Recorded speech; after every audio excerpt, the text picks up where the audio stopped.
ভালো ভালো যত ইসলামিক পোস্ট রয়েছে এগুলো আপনারা সোশ্যাল মিডিয়াতে শেয়ার করতে পারেন।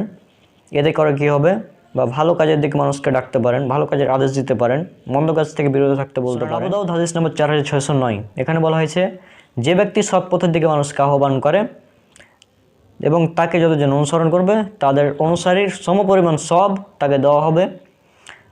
আর এখানে আর একটি সতর্কবাণী, সেটা হচ্ছে যদি আপনারা কোনো খারাপ জিনিস শেয়ার করেন, গান বাজনা বা কোনো মেয়েদের ফটো ইত্যাদি যদি শেয়ার করেন সোশ্যাল মিডিয়াতে, তার জন্য আপনার পাপ হবে এবং অনুসারীদের সমপরিমাণ পাপ হবে। একই হাদিস, সুনান আবু দাউদ হাদিস নম্বর 4609, যে ব্যক্তি ভ্রষ্টতা বা খারাপ কাজের দিকে মানুষকে ডাকবে সে তার অনুসারীদের সমপরিমাণ পাপে জর্জরিত হবে। অর্থাৎ আপনি একটা গান শেয়ার করলেন, এই গান যতজন শুনবে, যতজন দেখবে, যতজনের কাছে পৌঁছাবে, ততজনের সমপরিমাণ পাপ আপনার আমল নামায় যুক্ত করা হবে।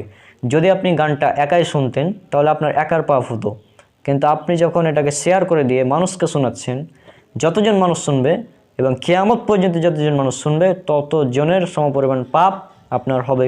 একইভাবে কোনো ইসলামিক পোস্ট বা ভালো জিনিস যদি আপনি শেয়ার করেন, এক্ষেত্রে যতজন উপকৃত হবে, যতজন এটা আপনার দেখবে, ততজনের সমপরিমাণ সব আপনার আমল নামে দিয়ে দেওয়া হবে। এটা হচ্ছে আর একটি সহজ আমল যেটা বললাম।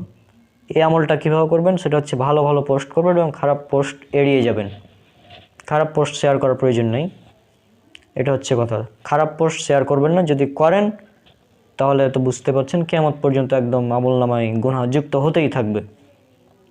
কারণ আপনি মারা যাবেন কিন্তু আপনার সোশ্যাল মিডিয়া এটা কিন্তু থেকে যাবে, এবং মৃত্যুর পরে মানুষের সব আমল বন্ধ হয়ে যায়, কেবলমাত্র 3টি আমলের দরজা চালু থাকে। আবু দাউদ হাদিস নাম্বার 2880 বলা হয়েছে এখানে যে 1 নম্বর আমল সেটা হচ্ছে সদকায়ে জারিয়া, 2 নম্বর আমল উপকারী ইলম অর্থাৎ যে দ্বারা মানুষ উপকৃত হয়, এবং 3 নম্বর হচ্ছে নেক সন্তান যে তার জন্য দোয়া করে।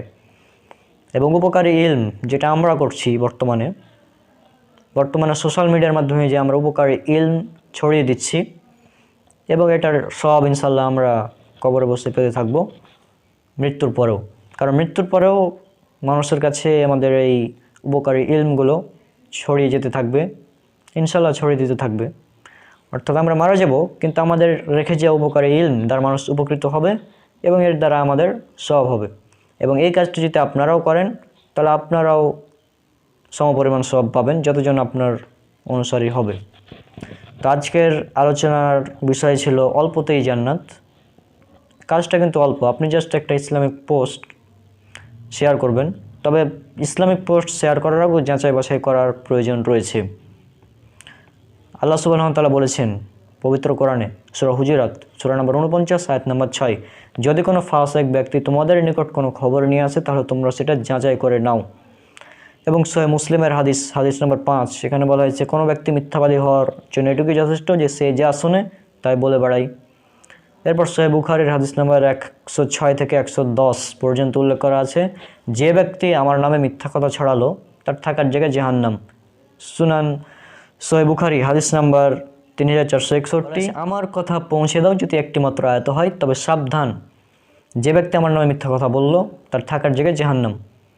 এই জন্য যে কোনো পোস্ট শেয়ার করার আগে দেখবেন সেখানে বিশুদ্ধ সহিহ হাদিসের দলিল রয়েছে কিনা, না থাকলে নিজে যাচাই করে নিন, দলিলগুলো চেক করুন। বর্তমানে দলিল চেক করা খুবই সহজ, গুগলে সার্চ দেবেন, ইন্টারনেটে চলে আসবে হাদিস সহিহ না জয়ীফ, সুন্দরভাবে চলে আসবে। আর আপনারা 2টি অ্যাপস ইউজ করতে পারেন, একটা হচ্ছে আল হাদিস এবং বাংলা হাদিস। এই 2টি অ্যাপ যদি আপনারা ইউজ করেন, এখানে অনেকগুলো হাদিস রয়েছে, এগুলো পড়তে পারেন।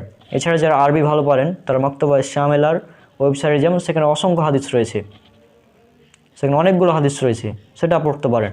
বর্তমানে যাচাই বাছাই করা অনেকটা সহজ হয়ে গেছে ইন্টারনেটের